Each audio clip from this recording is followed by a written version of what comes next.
ಒಂದು mega story ಲಭ್ಯ ಆಗ್ತಾ ಇದೆ. ಇದು ಬೆಂಗಳೂರಿಗರನ್ನೇ ಬೆಚ್ಚಿ ಬೀಳಿಸುವ ಮೆಗಾ ಸ್ಟೋರಿ.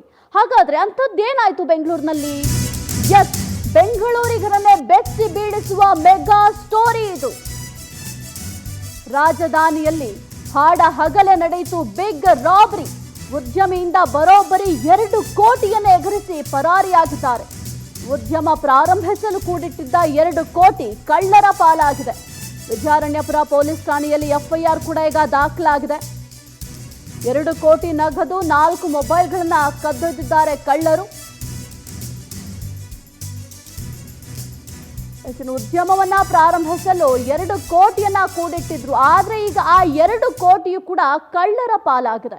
ಕಷ್ಟಪಟ್ಟು ದುಡ್ಡನ್ನ ಸೇವ್ ಮಾಡಿಟ್ಕೊಂಡಿದ್ರು, ಕೆಲವೊಂದಿಷ್ಟು ಸಾಲವನ್ನು ಕೂಡ ಪಡ್ಕೊಂಡಿದ್ರು. ಆದ್ರೆ ಈಗ ಎಲ್ಲ 2 ಕೋಟಿ ಹಣ ಏನಿದೆ ಅದೆಲ್ಲವೂ ಕೂಡ ಕಳ್ಳರ ಪಾಲಾಗಿದೆ. ಸದ್ಯಕ್ಕೆ ವಿದ್ಯಾರಣ್ಯಪುರ ಪೊಲೀಸ್ ಠಾಣೆಯಲ್ಲಿ ಎಫ್ಐಆರ್ ಕೂಡ ದಾಖಲಾಗಿದೆ. ಇನ್ನು 2 ಕೋಟಿ ನಗದು 4 ಮೊಬೈಲ್ಗಳನ್ನ ಕಳ್ಳರು ಕದ್ದೊಯ್ದಿದ್ದಾರೆ.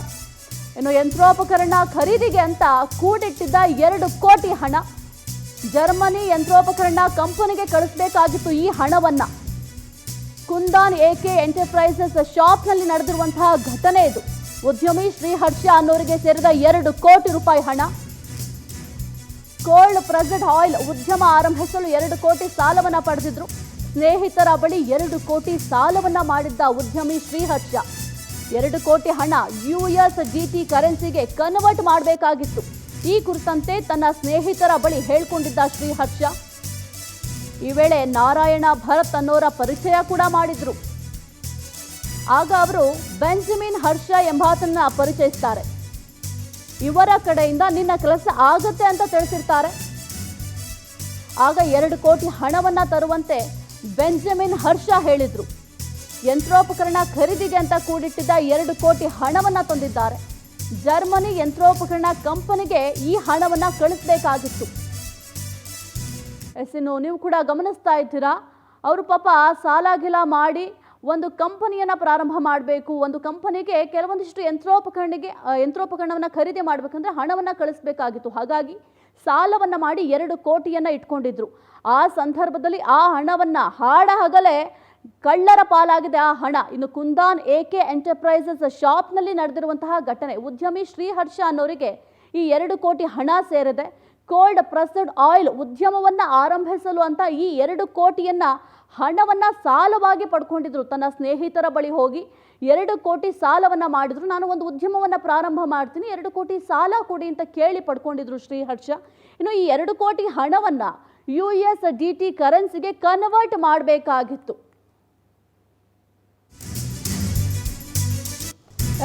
ಜೂನ್ 25ರಂದು ಮಧ್ಯಾಹ್ನ 2 ಗಂಟೆಗೆ ಸ್ನೇಹಿತರ ಜೊತೆ ತೆರಳುತ್ತಾರೆ. ನಾಗೇಂದ್ರ ಮತ್ತು ಶಾಂತಕುಮಾರ್ ಸ್ನೇಹಿತರ ಜೊತೆ ಹೋಗಿರ್ತಾರೆ. 2 ಕೋಟಿ ನಗದು ಸ್ನೇಹಿತ ಶಾಂತಕುಮಾರ್ ಕಾರಿನಲ್ಲಿಟ್ಟಿರ್ತಾರೆ. ಬಳಿಕ ಬೆಂಜಮಿನ್ ಹರ್ಷ ಇನ್ನಿಬ್ಬರು ಹಣವನ್ನ ಪಡ್ಕೊಳ್ತಾರೆ. ಯಾವ ರೀತಿ ಟ್ರ್ಯಾಪ್ ಮಾಡಿದ್ದಾರೆ ನೋಡಿ. ಹಣ ಎಣಿಕೆ ಮಾಡುವ ಸಂದರ್ಭದಲ್ಲಿ ಏಕಾಏಕಿ ಗ್ಯಾಂಗ್ ಎಂಟ್ರಿ ಕೊಡುತ್ತೆ.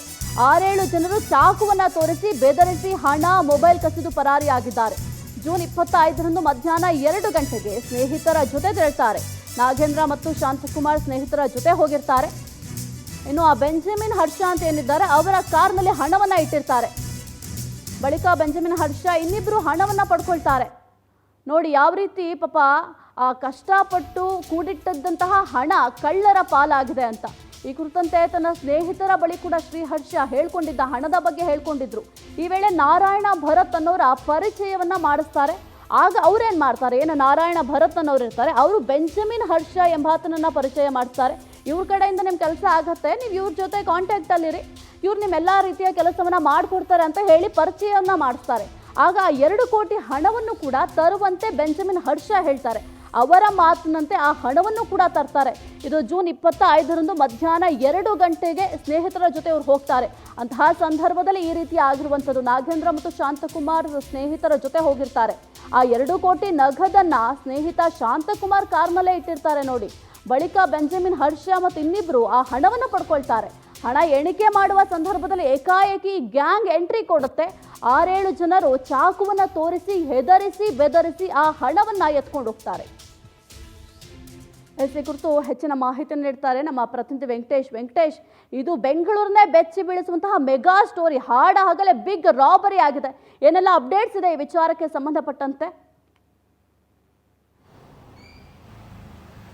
ಸದ್ಯ ವಿದ್ಯಾರಣ್ಯಪುರ ಪೊಲೀಸ್ ಠಾಣಾ ವ್ಯಾಪ್ತಿಯ ಒಂದು MS ಪಳ್ಳಿಯ ಸರ್ಕಲ್ನಲ್ಲಿರುವಂತಹ AK ಕುಂದನ್ ಎಂಟರ್ಪ್ರೈಸಸ್ ಅನ್ನುವಂತಹ ಒಂದು ಮಳಿಗೆಯ ಮೇಲೆ ಇರುವಂತಹ ಒಂದು ರೂಮ್ನಲ್ಲಿ ಒಂದು ಘಟನೆ ಆಗಿರುವಂಥದ್ದು. ಅಂದರೆ ಈ ಹರ್ಷ ಅನ್ನುವಂಥವರು ಒಂದು ಉದ್ಯಮವನ್ನು ಮಾಡ್ಕೊಂಡಿರ್ತಾರೆ. ಅದಾದ ಬಳಿಕ ಮತ್ತಷ್ಟು ಉದ್ಯಮವನ್ನು ಮಾಡಬೇಕು ಅನ್ನುವಂಥ ನಿಟ್ಟಿನಲ್ಲಿ ಕೂಡ ಸ್ನೇಹಿತರು ಮತ್ತು ತಮ್ಮ ಕುಟುಂಬಸ್ಥರ ಬಳಿ ಕೂಡ ಹಣವನ್ನು ಪಡೆದುಕೊಂಡಿರ್ತಾರೆ. ಈ ಒಂದು ಜರ್ಮನಿಯಲ್ಲಿ ಟೆಕ್ನಾಲಜಿಯನ್ನು ಪಡೆದುಕೊಳ್ಬೇಕು, ಅಲ್ಲಿಂದ ಕೆಲವು ವಸ್ತುಗಳನ್ನು ತೆರೆಸ್ಕೊಳ್ಬೇಕು ಅನ್ನುವಂತ ಹೇಳಿ 2 ಕೋಟಿ ರೂಪಾಯಿ ಹಣವನ್ನು ಇಟ್ಕೊಂಡಿರ್ತಾರೆ. ಅದನ್ನು USDTಗೆ ಅಂದರೆ ಕನ್ವರ್ಟ್ ಮಾಡಿ ಈ ಕ್ರಿಪ್ಟೋ ಕರೆನ್ಸಿಯ ಮೂಲಕವಾಗಿ ಅದನ್ನು ಕನ್ವರ್ಟ್ ಮಾಡಿ ಅಲ್ಲಿಂದ ಅವರಿಗೆ ಕಳಿಸಿ ಅಲ್ಲಿಂದ ತೆರೆಸ್ಕೊಳ್ಬೇಕಾಗುತ್ತೆ. ಹಾಗಾಗಿ ಅದನ್ನು ಯಾವ ರೀತಿಯಾಗಿ ಮಾಡ್ಕೊಳ್ಬೇಕು ಅನ್ನೋದ್ರ ಬಗ್ಗೆ ಇವರು ಒಂದು ಪ್ಲಾನ್ ಅನ್ನು ಮಾಡ್ತಾರೆ. ಅಂದರೆ ಸ್ನೇಹಿತರ ಬಳಿ ವಿಚಾರಿಸಿದಂಥ ಸಂದರ್ಭದಲ್ಲಿ ಆಗ ಪ್ರಕಾಶ್ ಅಗರ್ವಾಲ್ ಮತ್ತು ರಕ್ಷಿತ್ ಎನ್ನುವಂಥವರು ಕೂಡ ಒಂದು ಐಡಿಯಾವನ್ನು ಕೊಡ್ತಾರೆ. ಅಂದರೆ ಭರತ್ ನಾರಾಯಣ್ ಎನ್ನುವಂಥವ್ರನ್ನ ಪರಿಚಯ ಮಾಡ್ತಾರೆ.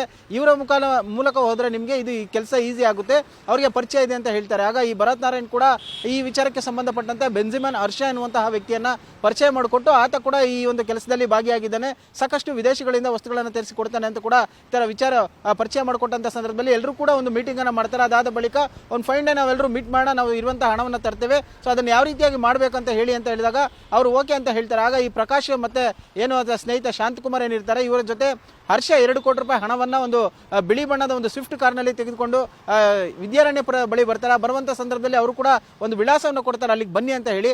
ಅವರು ಹೋಗುವಂಥ ವೇಳೆಯಲ್ಲಿ ಕೂತು ಮಾತಾಡ್ತಾ ಇರ್ತಾರೆ. ಆ ಸಂದರ್ಭದಲ್ಲಿ ಏಕಾಏಕಿಯಾಗಿ ಒಂದು ಇವರು ಅಕೌಂಟ್ ಏನೋ ಒಂದು ನೋಟ್ಗಳನ್ನು ಎಣಿಕೆ ಮಾಡುವಂಥ ಯಂತ್ರ ಇರುತ್ತೆ ಮತ್ತು ಮೊಬೈಲ್ಗಳಿರುತ್ತೆ, ಎಲ್ಲವನ್ನು ಕೂತು ಅವರು ಆ ರೂಮ್ನಲ್ಲಿ ಎಣಿಕೆ ಮಾಡ್ತಾ ಇರ್ತಾರೆ. ಆ ಸಂದರ್ಭದಲ್ಲಿ ಏಕಾಏಕಿಯಾಗಿ ಒಂದು 5-6 ಜನರ ತಂಡ ಒಂದು ಲಾಂಗು ಮಚ್ಚುಗಳನ್ನು ಹಿಡ್ಕೊಂಡು ಬರ್ತಾರೆ. ಬಂದಂಥವರೇ ಅವ್ರನ್ನ ರೂಮ್ನ ಒಳಗಡೆ ಕೂಡ ಬೆದರಿಸಿ ಅವರಿದ್ದಂಥ ಹಣ ಮತ್ತು ಮೊಬೈಲ್ಗಳನ್ನು ಕಸ್ಕೊಂಡು ಎಸ್ಕೇಪ್ ಆಗ್ತಾರೆ. ಆ ಸಂದರ್ಭದಲ್ಲಿ ಅವ್ರು ಲಾಕ್ ಮಾಡಿರ್ತಾರೆ. ಕೆಳಗಡೆ ಬಂದ ಕೂಡಲೇ ಆರೋಪಿಗಳು ಏನು ಒಂದು ಎಸ್ಕೇಪ್ ಆಗ್ತಾರೆ. ಆಗ ಜೊತೆಯಲ್ಲಿದ್ದಂತಹ ವ್ಯಕ್ತಿ ಏನಿರ್ತಾನೆ, ಈ ಬೆಂಜಿಮೆನ್ ಹರ್ಷ ಅನ್ನುವಂಥವನು ಕೂಡ ಆತರ ಜೊತೆ ಮತ್ತೊಬ್ಬ ವ್ಯಕ್ತಿ ಬಂದಿರ್ತಾನೆ, ಅವನು ಎಸ್ಕೇಪ್ ಆಗ್ತಾನೆ. ಆಗ ಎಲ್ಲೋ ಒಂದು ಕಡೆ ಹರ್ಷನಿಗೂ ಕೂಡ ಅನುಮಾನ ಮೂಡುತ್ತೆ. ಅಂದ್ರೆ ಇದೊಂದು ಪಕ್ಕ ಪ್ಲಾನ್ ಅನ್ನ ಮಾಡಿ ತನ್ನ ಬಳಿ ಇರುವಂತಹ ಹಣವನ್ನ ಲಪ್ಟಾಯಿಸುವ ಉದ್ದೇಶದಿಂದಾಗಿ ಈ ರೀತಿ ಮಾಡಿದ್ದಾರೆ ಅನ್ನುವಂಥದ್ದು ಗೊತ್ತಾಗುತ್ತೆ. ಆಗ ವಿದ್ಯಾರಣ್ಯಪುರ ಪೊಲೀಸರಿಗೂ ಕೂಡ ದೂರನ್ನು ಕೊಟ್ಟಿದ್ದಾರೆ. ಈಗ ದೂರನ್ನು ದಾಖಲಿಸಿಕೊಂಡು CCTVಗಳ ಆಧಾರದ ಮೇಲೆ ಆರೋಪಿಗಳ ಪತ್ತೆಗೆ ಮುಂದಾಗಿರುವಂಥದ್ದು. ಇದೊಂದು ಪಕ್ಕ ಪ್ಲಾನ್ ಅನ್ನ ಮಾಡಿಕೊಂಡು ಹಣವನ್ನ ಯಾವ ರೀತಿಯಾಗಿ ಲಪ್ಟಾಯಿಸಬೇಕು ಮತ್ತೆ ಹೇಗೆ ಇದನ್ನ ಪ್ಲಾನ್ ಮಾಡಬೇಕು ಅನ್ನೋದು ಕೂಡ ಒಂದು ಸ್ಕೆಚ್ ಅನ್ನ ಹಾಕಿ ಈ ರೀತಿ ಮಾಡಿರುವಂತದ್ದು ಸಾಹಿತ್ಯ. ಓಕೆ, ಥ್ಯಾಂಕ್ ಯು ವೆಂಕಟೇಶ್ ನಿಮ್ಮೆಲ್ಲ ಮಾಹಿತಿಗಾಗಿ.